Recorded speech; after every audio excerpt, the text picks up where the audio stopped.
तैमूर साहब, आपको भी यही लगता है कि बानी पीटीआई ने जो चीफ जस्टिस काजी फायज ईसा पर फिर से अदम एतमाद का इजहार किया है, इसकी वजह से शायद वो खुद को इन मुकदमात से अलग कर लें, क्योंकि उन्होंने ही खासे इस पे सख्त रिमार्क्स दिए हैं? देखिए, हमने बहुत से जुल्म सहे हैं। हमारा प्राइम मिनिस्टर जो है उसको बिला वजह के, बिना सबूत के हटा दिया गया था और हमने उफ ना की।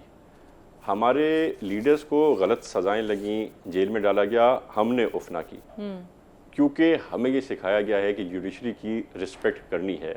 आपके साथ ज़्यादती भी होती है तो एक दायरे के अंदर रह के आपको उसका जवाब देना है। तो हमने हमेशा से इसी तरह की एक पॉलिसी रखी है, सियासी हिकमत रखी है, और मैं तो एडवाइस करूँगा कि सब यही सियासी हिकमत रखें। मैं समझता हूँ ज़्यादतियाँ हो रही हों या ना हो रही हों पीटीआई के साथ, पर उनको बहुत क्वार्टर से अच्छी जजमेंट्स मिली हैं, और ये खुशाइन बात है कि बहुत से इनके लोग बेल पर बाहर भी आ गए हैं। तो जो मुलविस नहीं थे उनको तो जेल में जाना भी नहीं चाहिए था, पर वो बाहर आए हैं, तो पीपल्स पार्टी को इस बात की खुशी है। जिसका कसूर नहीं है उसको सज़ा नहीं मिलनी चाहिए, पर जिनका कसूर है, जिनके खिलाफ प्रूफ ऑफ एविडेंस है, उसके बारे में तो मैं कुछ भी नहीं कह सकता।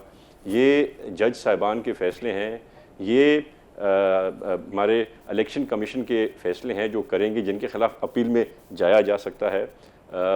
ज़्यादती शायद कहीं कहीं पीपल्स पार्टी के साथ भी हुई होगी इस इलेक्शन के दौरान।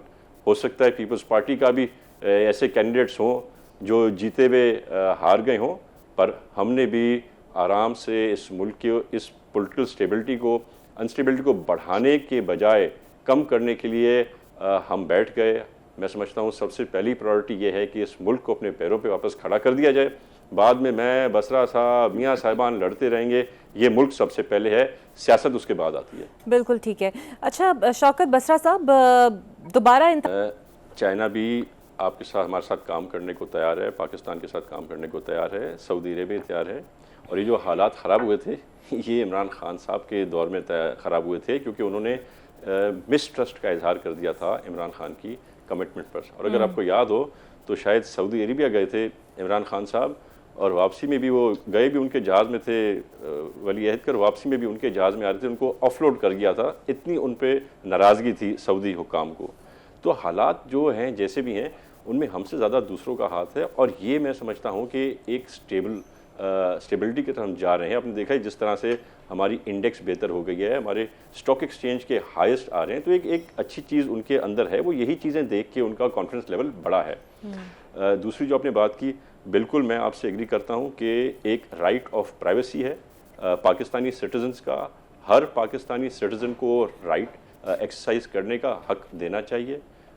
अगर ये टेम्पररी होता जो उन्होंने किया है लॉ पास, कि सिर्फ मुहर्रम के दिनों में ये कर लेंगे, तो फिर तो मेरे ख्याल से हमें एतराज़ नहीं होता। पर मुसलसल पाकिस्तानी शहरियों के साथ इस तरह उन पर सर्वेलेंस करना मेरे ख्याल से ज़्यादती होगी, और मैं समझता हूँ हमें आवाज़ उठानी पड़ेगी इसके। बिल्कुल सही। बसरा साहब, आपका क्या इसके ऊपर